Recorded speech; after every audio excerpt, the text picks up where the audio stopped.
friends, till now we have discussed about the utilization of the information that was collected through basic studies to improve the cultivation practices, to improve the agronomic method, and to improve the collection practices of the medicinal plant through sustainable collection practices. We also discussed about the regulation of the trade of the medicinal plant either by the national governments, the national laws, or by the global agencies as sites. Now we move on to another aspect of the utilization, that is to improve the techniques for harvesting, storage and production. Earlier we discussed about the improvement in the collection practices for the medicinal plant species which are collected from the wild sources. Now we talk about the collection or the harvesting of the plant species which are under cultivation, and obviously the methods or the techniques should be worked upon. They should be improved in order to maintain the quality, in order to maintain the safety aspects of these medicinal plant species which are under cultivation. Because once you have taken all the precautions for cultivating the medicinal plant species properly, and if you are not collecting it properly through proper method at proper time, at proper age of the plant, obviously you are compromising the quality as well as the safety aspect of that particular medicinal plant species, and therefore harvesting of the cultivated crop becomes more important after cultivation. Followed by, once you have harvested or collected the plant species, you have to again store it properly under proper condition. And last but not the least is the production. If you want to further subject that crude material toward a specific modification or a processing, that processing method should also be optimized. That processing method should also be modified from time to time in order to maintain the quality of that particular raw material. So, to improve the harvesting, storage or production, the guidelines suggest that Ministries of Agriculture, Health and Trade should develop and coordinate a program to improve the technique for harvesting and storing medicinal plants and preparing their products. So, these agencies, the programs, they should be designed in such a manner that they involve a collaborative effort.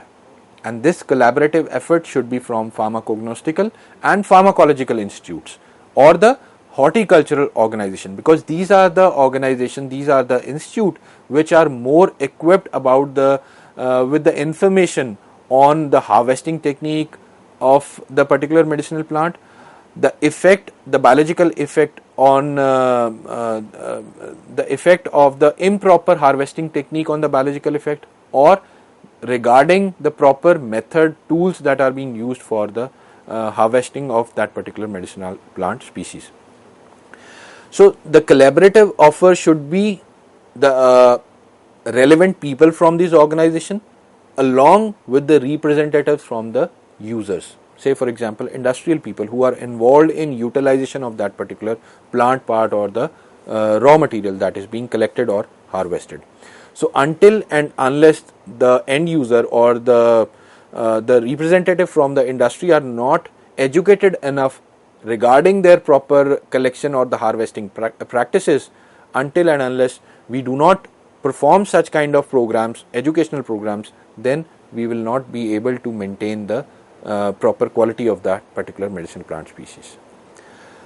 Local people often have a good knowledge on harvesting, storage and processing of the medicinal plant. So these local people should also be involved in such programs which are meant for improving the harvesting, storage and processing of the medicinal plant, because by virtue of their experience, by virtue of their observation of the over the period of time, these people sometimes are more valuable in providing more valuable information about the harvesting, storage and processing of the medicinal plant. So they should also be incorporated, they should also be included in such kind of programs whenever these programs are designed by the regulatory or the government agencies. Then the safety should be overriding criteria for the use of the medicinal plant, because medicinal plants are largely used for their medicinal benefits, their therapeutical benefits. Therefore, safety should be the prime concern whenever we talk about the use of the medicinal plants. The plants that are used as a raw material for the production of the medicinal product, they should be safe enough for the usage. So the Ministry of Health should regulate the preparation of the drugs and other remedies from the medicine plant used in their country. So whichever industry is using the herbal raw material, the Ministry of Health or the other government agencies should ensure that proper good manufacturing practices are followed, good laboratory practices are followed, which are normally given in drugs and cosmetic rules of our country. So the regulatory agencies they should try to ensure, they should try to make the industries to implement whatever guidelines are given regarding the good manufacturing practices or good laboratory practices regarding to the herbal medicinal plants. Then standard reference material of the medicinal plant and their monograph and drugs derived from them is required. So whatever material is used by the industry, proper monographs should be developed for those medicinal plants.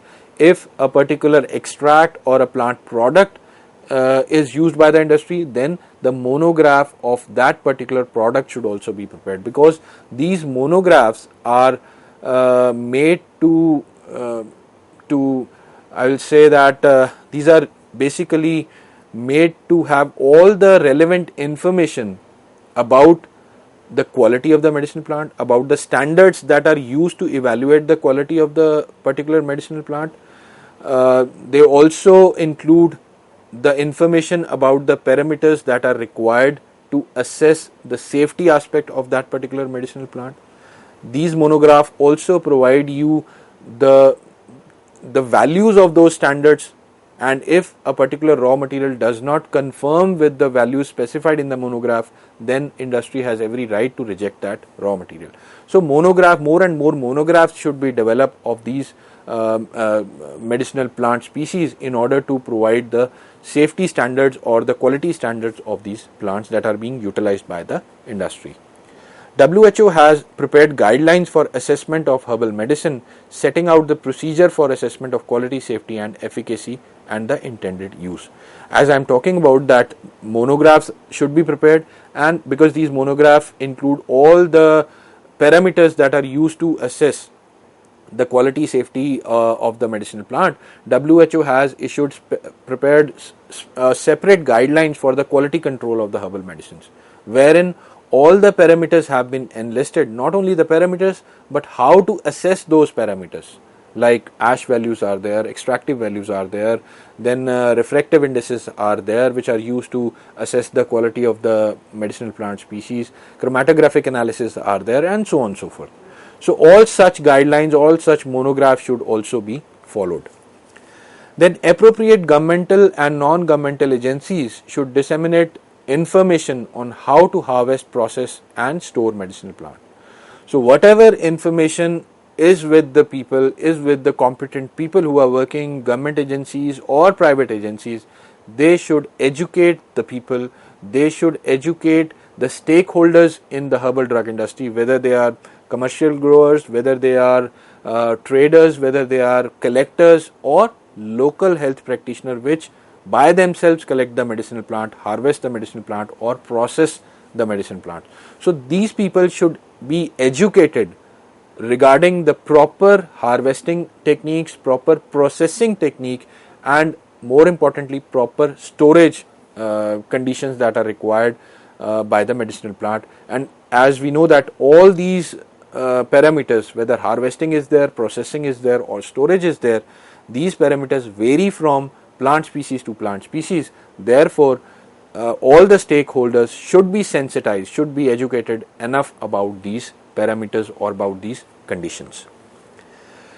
Now we move on to the third major aspect of the guidelines, that is conservation. So first was the basic study, wherein we collected all the relevant information.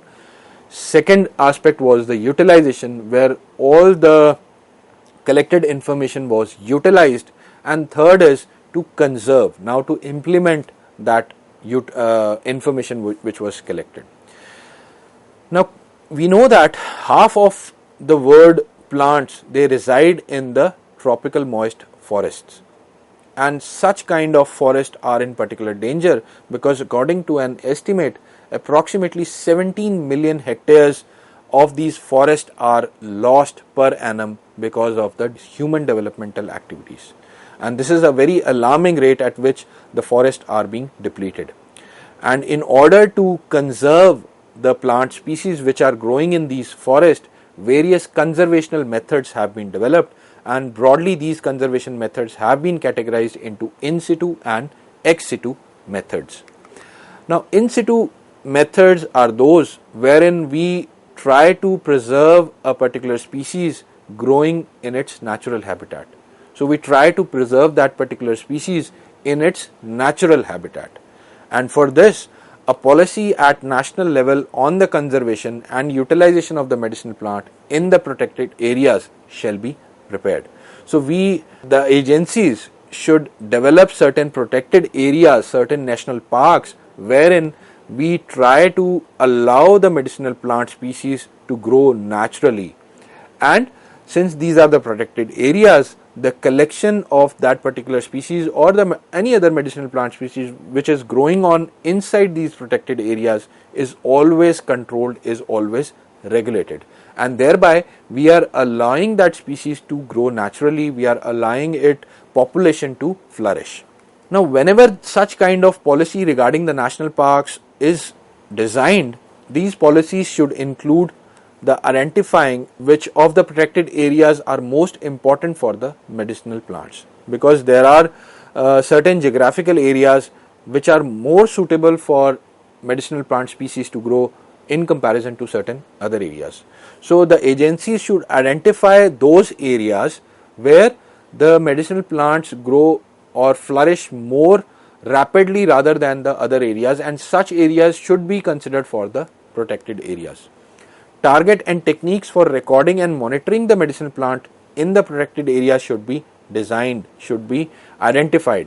So whatever the targets are there, they should be properly identified, they should be properly conveyed to the people who are involved in the policy making.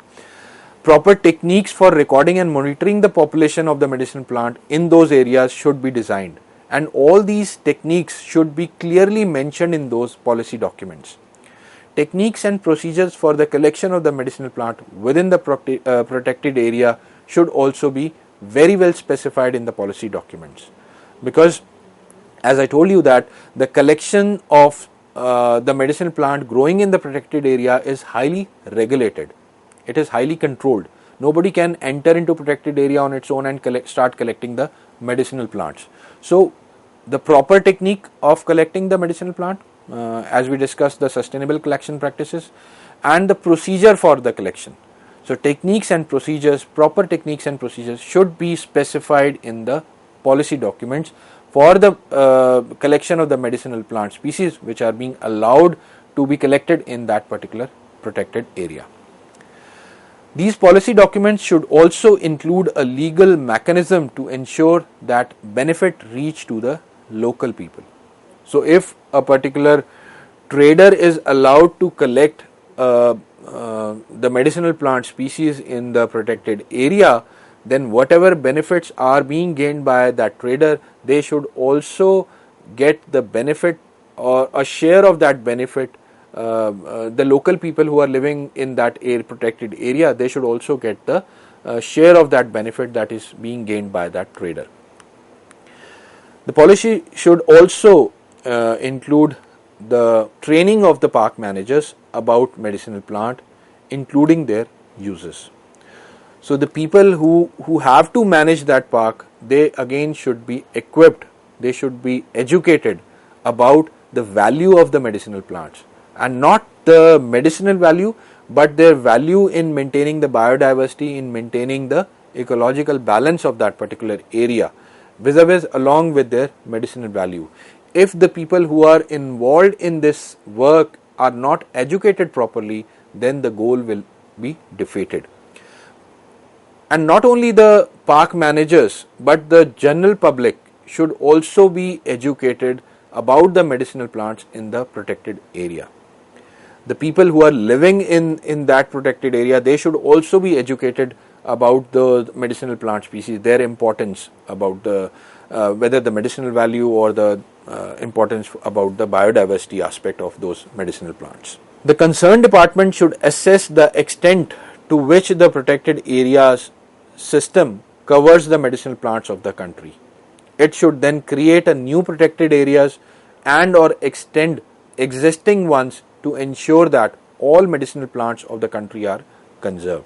So as we discussed that nobody can easily enter into the protected area and start collecting the medicinal plant species. Therefore, because the collection is highly regulated in these protected area, therefore the agencies, the government agencies or the concerned department, they should assess that to what an extent these protected areas should be extended, whether the already existing protected area covers the entire medicinal plant species which are growing in that particular region, one, or they further have to extend those protected area, or they have to further develop new protected areas in order to bring more and more medicinal plant species under the protection. And it's not only about the protection of the medicinal plant species in that particular area, but the agencies or the government should always try to bring almost all the medicinal plant species under such protected area, whether they have to grow the medicinal plant species in those areas or by any other means, but the prime objective or the goal should be that they should ensure that all the medicinal plant of the country are conserved, they are protected in these protected areas. And for this, an up-to-date map of the vegetation cover of the country with images from the satellite is always required, because such kind of maps, they will help in identifying the areas where new protected areas are required vis-a-vis where extension of the protected areas is required. Now, species which only, I stress upon only, occur in the areas of natural vegetation should be given priority, because these are the most vulnerable species. These species are not under cultivation, but these are available only in their natural habitat, and therefore prime priority should be given only to such kind of species. Of these species, the endemic plants confined to the country should receive particular attention. It has been found that there are certain medicinal plant species which are endemic, which grow in a specific country, and therefore such kind of medicinal plant species should receive a special attention in when we talk about the conservation of these medicinal plants. So whenever a protected area is being designed, special emphasis should be given on the endemic plant species, followed by the species which are growing only under the wild condition or in their natural habitat. The planners should correlate the information obtained from the maps regarding the distribution of the species, regarding the surviving vegetation and existing protected areas. So whatever information they obtain from map, that should be correlated, and only after the correlation these three aspects, they should come to a conclusion whether this particular area requires an extension or we have to establish a new protected area in order to incorporate more and more species for the conservation. The concerned department should devise economic and social incentives for maintaining natural habitat and wild species. So the agencies should ensure some benefits of conserving medicinal plants accrue to the local people. So whatever financial benefits, whatever monetary benefit that can be given to the local people for conserving the medicinal plants should be given by the concerned department or by the government agencies. Large protected areas will only survive if they have support from the people who live within those areas or in the areas nearby. As we discussed, that such kind of conservation goals cannot be achieved without the help of the local people, without the help of the public. Whatever government can do, if they are doing, still they cannot achieve the goal without the help of the local people, and therefore the people who are living in the area or the areas nearby the protected area, all possible help should be taken from such people. Park managers should ensure that the conservation and exploitation of the medicinal plant are incorporated into the site management plans. So whatever conservation policies or practices are being followed, if there is any kind of exploitation of medicinal plant is going on, such kind of information should always be incorporated into the management plans that are being designed or the policy documents that are being made by the agencies. Now, such kind of plans should allow the local people to collect limited amount of medicinal plants in the protected areas for their own use. Now, when we allow such kind of collection, because local people whom we are educating about the conservation, they also required plants for their own use, whether for medicinal use or for any other household use. So, we should allow those people to collect the medicinal plant species in a limited amount. Now, the major benefit will be that this will help in further improving the relation of local people with the people of the government agencies, and it will also discourage the illegal and damaging activities that can be taken up by the local people. If we completely ban the collection of the medicinal plant, then the people who are living in those protected areas, they will either try to collect that medicinal plant illegally or they will try to damage and in that practice they may cause damage to the medicinal plant species, and therefore such people should allow to collect in limited quantities. They should only be permitted to the levels that are sustainable. Again, the sustainable collection practices should be followed, and the amount should be restricted wherein the population of that particular species can be sustained. Profits earned from the medicinal plant should be returned to improving management of the protected areas. So, whatever the profits are earned by collecting the medicinal, whatsoever amount is collected of those medicinal plants, whatever profits are earned, they should be utilized to improve the management programs that are going on inside the protected area. To conserve the full genetic diversity of the species, a range of wild population of each medicinal plant should be maintained, even when the main source of supply is cultivation. Say for example, if a medicinal plant is largely cultivated and majority of the demand is fulfilled by the cultivation, but we know that whenever the plant is being cultivated, over the period of time their genetic variation decreases. So therefore, in order to maintain that genetic diversity, utmost care has to be taken that some of the wild population should thrive in these protected areas. This will help in, this will allow the maintenance of the genetic diversity within that particular medicinal plant species. Also help encourage the process of cultivating of the medicinal plants. Apart from maintaining the genetic diversity, we should always encourage the cultivation of the medicinal plant. Species that are heavily depleted by over collection should be reintroduced into the area where they once grew wild. So if due to over collection there is a significant decrease in the population of a particular species, that species can be reintroduced, more plants of that species can be grown in that particular area in order to maintain the population level of that particular species. Extinct species in nature may be reintroduced either to their original localities, or if that no longer exists, into a similar habitat.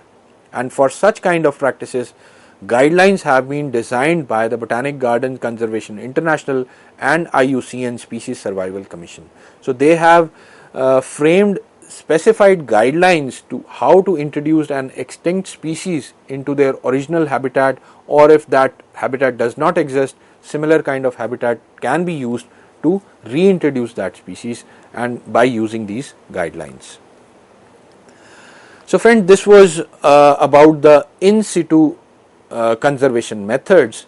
So in the continuing lecture we will discuss about the other ex situ conservation methods, wherein the medicinal plant species are conserved under the controlled environment, under the controlled areas. Thank you.